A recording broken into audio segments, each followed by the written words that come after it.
Selamat bertemu kembali anak-anakku yang kukasihi. Pada saat ini kita akan mempelajari tentang ekonomi bisnis dengan KD 3.11, hak dan kewajiban tenaga kerja berdasarkan Undang-Undang Ketenagakerjaan. Undang-undang yang menjadi dasar pembahasan kita adalah Undang-Undang Nomor 13 Tahun 2003 tentang Ketenagakerjaan. Sehingga tujuan pembelajaran pada saat ini adalah yang pertama, agar kalian memahami tentang masalah ketenagakerjaan. Yang kedua, agar kalian bisa memahami Undang-Undang Nomor 13 Tahun 2003 tentang ketenagakerjaan. Pembahasan kali ini akan kita batasi tentang pengertiannya terlebih dahulu, kemudian tujuan dibentuknya Undang-Undang Ketenagaan Kerja tersebut, dan hak dan kewajiban tenaga kerja. Setelah nanti kalian lulus, tentu kalian akan mencari kerja dan status kalian nanti akan menjadi tenaga kerja, yang mana kalian akan mencari kerja untuk mendapatkan penghasilan untuk kehidupan kalian. Nah, kita perlu tahu dulu apa yang dimaksud dengan tenaga kerja. Tenaga kerja adalah setiap orang yang mampu melakukan pekerjaan guna menghasilkan barang dan atau jasa, baik untuk memenuhi kebutuhan sendiri maupun untuk masyarakat. Nah, di dalam tenaga kerja ini akan kita kelompokkan menjadi 3, yaitu yang pertama, tenaga kerja terdidik. Siapakah yang termasuk ke dalam golongan tenaga kerja terdidik? Tenaga kerja terdidik adalah mereka yang memiliki keahlian tertentu dengan pendidikan formal. Seperti kalian pada saat ini, kalian sekolah di SMK Negeri 1 Salatiga itu menempuh pendidikan formal, yang nanti kalian setelah lulus memiliki kompetensi, memiliki keahlian untuk bekerja nanti. Yang kedua adalah tenaga kerja terampil. Siapa yang termasuk tenaga kerja terampil? Mereka adalah yang memiliki keterampilan di bidang tertentu dengan cara berlatih, dengan cara kursus, dan sebagainya. Apa contohnya? Contohnya adalah tukang potong rambut, bengkel, salon, dan sebagainya. Yang ketiga, tenaga kerja tidak terampil atau tenaga kerja tidak terdidik. Mereka tidak mempunyai pendidikan atau keterampilan tertentu untuk bisa bekerja, tetapi mereka hanya mengandalkan kekuatan fisik. Contohnya adalah tukang parkir, tukang buruh angkut, dan semacamnya. Kemudian yang perlu diketahui juga adalah pemberi kerja.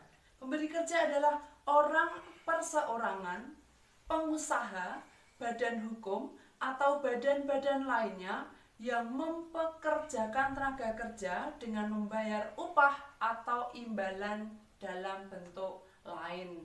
Nah, kalian nanti setelah lulus bisa sebagai tenaga kerja atau bisa sebagai pemberi kerja. Kalau tenaga kerja berarti kalian bekerja pada orang lain, perusahaan lain. Kalau kalian pemberi kerja berarti kalian sebagai wirausaha yang memberi pekerjaan kepada orang lain. Nah, kemudian angkatan kerja. Apa yang dimaksud dengan angkatan kerja? Angkatan kerja adalah mereka yang memiliki pekerjaan, baik sedang bekerja maupun sementara tidak bekerja karena sebab tertentu. Misalnya, seorang petani yang menunggu hasil panenannya. 2, seorang pegawai yang sedang sakit atau cuti. Yang ketiga, mereka yang tidak memiliki pekerjaan tetapi sedang mencari pekerjaan. Nah, yang sedang mencari pekerjaan ini berarti mereka belum bekerja. yang sering kita sebut sebagai pengangguran. Dengan demikian, pengangguran adalah angkatan kerja yang tidak bekerja atau belum mendapatkan pekerjaan yang disebabkan adanya kelebihan permintaan pasar. Nah, kalau tadi ada angkatan kerja itu ada tenaga kerja dan pengangguran, sekarang golongan ketiga adalah bukan angkatan kerja.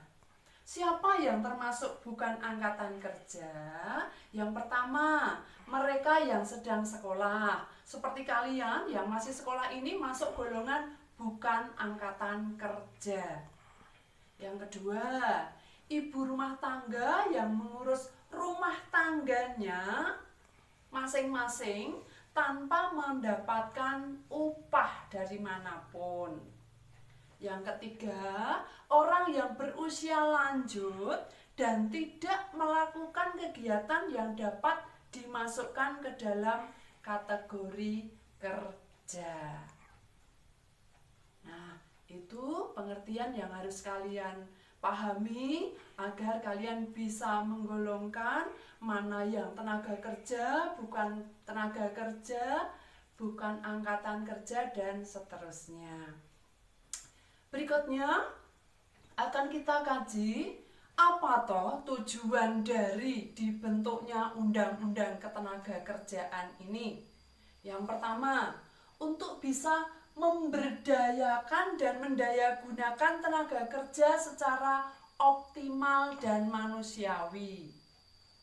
Kita beri garis bawah manusiawi. Artinya apa? Tenaga kerja itu adalah seorang manusia, berarti harus diperlakukan sebagaimana layaknya seorang manusia. Digaji dengan sesuai standar yang UMK yang ada, diperlakukan yang baik, dan seterusnya. Tujuan yang kedua, mewujudkan pemerataan kesempatan kerja dan penyediaan tenaga kerja yang sesuai dengan kebutuhan nasional dan daerah. Yang ketiga, memberikan perlindungan kepada tenaga kerja dalam mewujudkan kesejahteraannya. Dalam hal ini berkaitan dengan upah yang diterima oleh seorang tenaga kerja. Kemudian juga bisa pada akhirnya meningkatkan kesejahteraan tenaga kerja dan keluarganya. Nah, hal yang paling pokok kita ketahui adalah hak dan kewajiban sebagai seorang tenaga kerja. Kita selalu menyebutnya hak terlebih dahulu, padahal seharusnya kewajiban dulu yang harus dilakukan, baru nanti memperoleh hak sesuai dengan kewajiban yang telah dikerjakannya. Sehingga kita bahas dulu apa itu kewajiban dari tenaga kerja. Kewajiban yang pertama adalah melakukan pekerjaan sesuai dengan kemampuan, keahlian, dan kompetensinya di bidang kerja masing-masing. Itu yang utama. Yang kedua, kewajiban untuk mentaati peraturan dan petunjuk dari pengusaha. Jadi perusahaan itu pasti mempunyai peraturan tertentu untuk ditaati oleh setiap tenaga kerja. Dan yang ketiga adalah kewajiban untuk membayar ganti rugi atau denda. Dalam hal ini saya contohkan misalnya seorang tenaga kerja tidak masuk 1 minggu, berarti ada denda potongan gaji selama 1 minggu. Itu yang dimaksudkan seperti itu. Nah, kalau kewajiban sudah dilaksanakan, barulah tenaga kerja bisa menuntut hak bagi dirinya. Apa saja hak tenaga kerja itu? Menurut Undang-Undang Nomor 13 Tahun 2003, ada beberapa hak yang dimiliki oleh tenaga kerja. Yang pertama, hak untuk memperoleh perlakuan yang sama tanpa diskriminasi. Diskriminasi kalian tahu, tidak membedakan ras, suku, golongan, dan suku tertentu. Jadi mereka mempunyai status yang sama. Kemudian hak untuk memperoleh pelatihan kerja, hak untuk mengakui kompetensi dan kualifikasi dari masing-masing tenaga kerja, hak untuk memilih penempatan kerja yang diinginkan atau yang sesuai. Kemudian khusus bagi perempuan itu ada hak-hak tertentu yang diberikan kepada mereka. Yang pertama, usia perempuan dengan usia di bawah 18 tahun dilarang dipekerjakan dengan shift malam antara pukul 23 sampai 077. Wanita hamil juga dilarang untuk dipekerjakan pada shift malam pukul 23 sampai 077. 0700, saya ulang. Kemudian berhak mendapatkan makanan bergizi dan minuman secukupnya serta dijaga keamanan dan kesusilaannya. Dan kemudian hak untuk lamanya bekerja. Lamanya bekerja ini sudah ditentukan 40 jam per minggu. Untuk 6 hari kerja berarti setiap harinya 7 jam per minggu. Untuk yang 5 hari kerja berarti diterapkan 8 jam per minggu. Kemudian pekerja juga memperoleh hak untuk bekerja lembur dengan uang lembur tertentu yang sudah diatur oleh perusahaan. Kemudian hak beristirahat dan juga cuti bekerja. Misalnya tenaga kerja ini mau menikah, ada enggak cuti bekerja? Jangan-jangan tidak ada, sehingga harus diketahui dulu ada enggak cuti kerja, sehingga saat menikah mereka bisa cuti bekerja untuk beberapa hari melaksanakan kegiatan pribadinya. Dan seterusnya adalah hak untuk beribadah sesuai dengan keyakinan dan agamanya masing-masing, hak untuk mendapatkan perlindungan kerja, hak untuk mendapatkan upah, hak untuk mendapatkan jaminan sosial tenaga kerja, hak untuk bergabung dengan serikat pekerja, kemudian hak untuk mendapatkan pesangon setelah nanti tidak bekerja.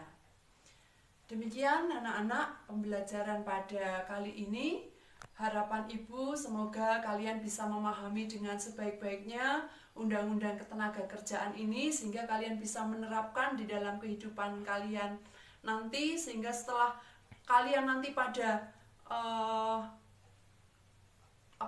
posisi tenaga kerja, kalian memiliki kewajiban sesuai dengan kewajibannya masing-masing dan mendapatkan hak sesuai dengan kewajibannya masing-masing. Terima kasih, selamat belajar.